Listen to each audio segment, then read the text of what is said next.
lu tax ñuy daw bay daan gisuma pertinence.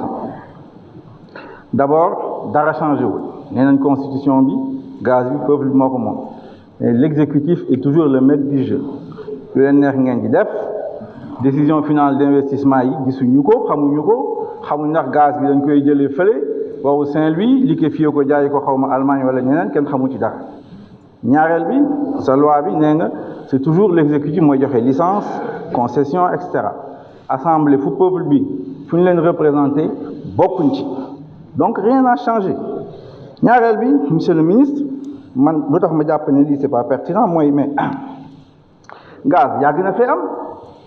le gaz de Gadiaga exploité Sénégal fi ñu toll nii am nañu gaz ñu fi def fii gaz day dugg ñuy produire électricité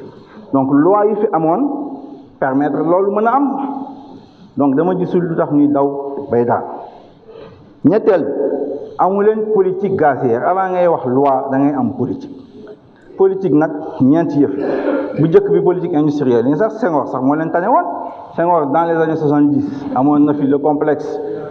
Pahlavi waxoon na ko fi Senghor peut-être ñu ci bari di xamuñu ko mais waxoon na ko fi moo leen ëpp vision sax ci côté boobu. politique fiscale gars yi wax nañ ko gisuñu ko collectivité territoriale xamuñ ci dara politique environnementale les pêcheurs de Guet Ndar gisuñu leen alors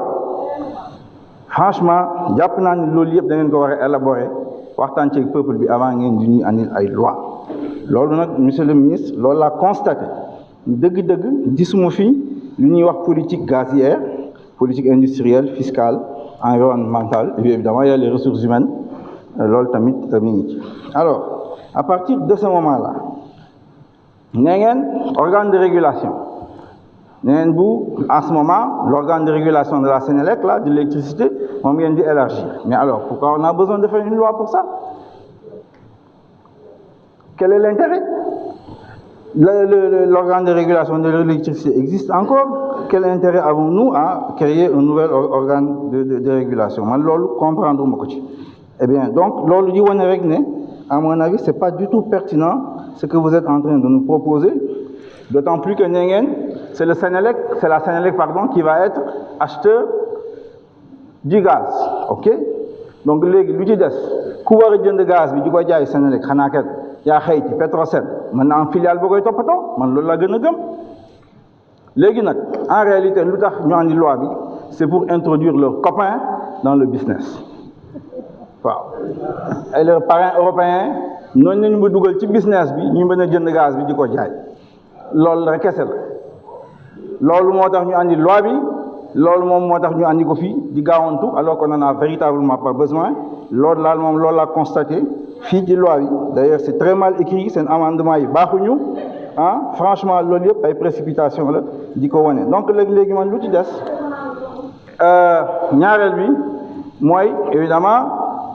quand je dis leurs copains je parle des affiliés de la dynastie Faysal évidemment bu mujj bi nag am na benn journal bu ne am na benn ministre collaborateur parce que léegi noonu lañ leen di tuddee bu am nationalité britannique j'espère que c'est pas vous moi j'ai exclusive à la nationalité sénégalaise bëgg nga naa nga leeral loolu nga wax loolu la même chose. Je vous remercie. Je rappelle aux collègues ñu di moytu di interrompre les intervenants s'il vous plaît.